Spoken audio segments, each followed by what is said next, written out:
एक्सेलमा सेल्सहरूलाई अटोफिट automatically कसरी गर्न सकिन्छ त? हामीले म्यानुअली गर्नु पर्यो भने के गर्छौँ त? मलाई ए भन्ने कोलम चाहिँ फिट गर्नु पर्यो भने ए र बीको बिचमा जान्छु, यस्तो सिम्बल आउँछ। यहाँ गएर मैले डबल क्लिक गरेँ भने मेरो ए कोलम फिट हुन्छ।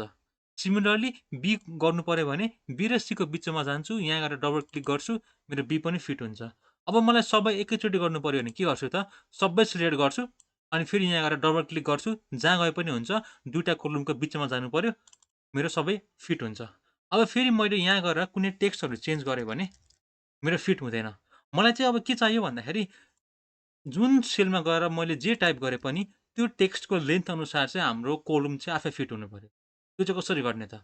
अब त्यो कसरी गर्ने भन्ने कुरा हेरौँ है त। मैले एउटा नयाँ सिट बनाएँ। अब यहाँ के गर्छु म, यो सिटमा जान्छु र राइट क्लिक गर्छु। यहाँ कोड भन्ने हुन्छ, भ्यू कोड, यहाँ गएर क्लिक गर्छु।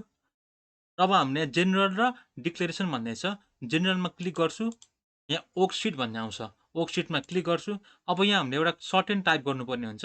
के टाइप गर्नुपर्छ भन्दाखेरि चाहिँ CELLS cells dot entire column dot auto fit.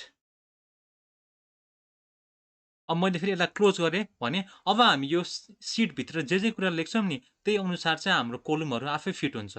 Check गरौँ। मैले यहाँ ई लेखेँ भने अब यो आफै फिट हुन्छ। मैले यहाँ लामो टेक्स्ट लेखेँ भने त्यो टेक्स्ट अनुसार यो आफै फिट हुन्छ। मैले छोटो टेक्स्ट लेखेँ भने त्यो टेक्स्ट अनुसार आफै फिट हुन्छ। यसरी चाहिँ हामी अटोमेटिकल्ली अटो फिट गर्न सक्छौँ है त।